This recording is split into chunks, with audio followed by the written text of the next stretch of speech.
Hey, smash that like button, don't forget to subscribe, and welcome to the channel.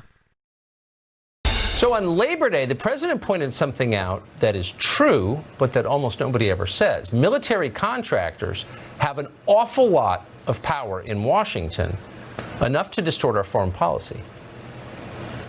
Biden shipped away our jobs, threw open our borders, and sent our youth to fight in these crazy, endless wars. And it's one of the reasons the military, I'm not saying the military is in love with me, the soldiers are.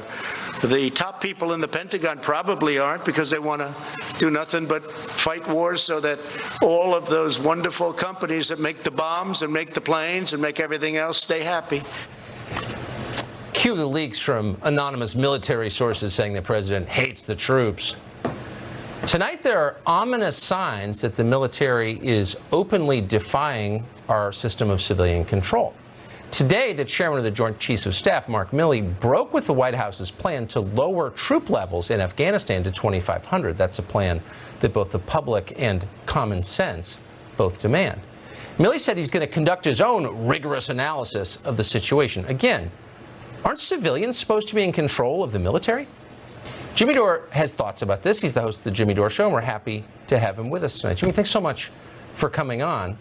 So I guess it doesn't, I hope that I'd be principled enough that if a president I despised, if Elizabeth Warren were president, that I would be as offended by this as I am now, because it's an attack on our system, a system that we should probably keep a pretty good hold on.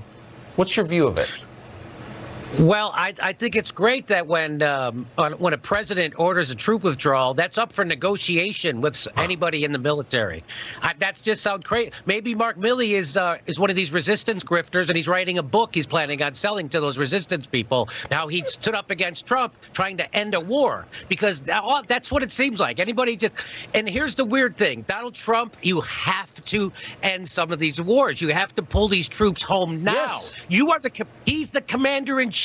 There's no excuses. People are sick and tired of these wars, and he's got to take on the establishment, Tucker. That's what won him the election in 2016. In the primary, Trump was able to smash the Bush dynasty and the Republican status quo, and now he can't handle a few military war hawks and Mitch McConnell. I say he can. He promised. Why he got elected was he promised to give everybody health care and end those overseas wars and invest that money back home. Well, right now, President Trump, there are millions and millions of Americans who don't follow you on Twitter who are hurting, who needs a check right now. And take those troops home, give that money to the people. If Nancy Pelosi offers $1,200, you double it. Put your name on that check. People need help right now. Do you know how weak it looks that you're trying to position yourself as a victim to Nancy Pelosi? And take those troops home, take that money, get it in a stimulus check, give it to the people right now. The time is ticking. Now is, if he would have given us health care, he missed his moment. They're going to, whoever gives the American people health care, they're going to put on Mount Rushmore. He missed that. Now it's time to take these troops home and invest that money back here. Now, people are hurting.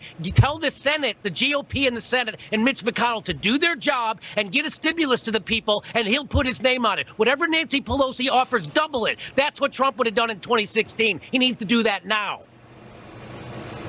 I just find it so hilarious. You're a lefty who I'm sure is not voting Trump, who's giving him better advice than almost any Senate Republican, any congressional Republican, any Republican in Washington. I think you're absolutely right. Jimmy Dore, thank you for that.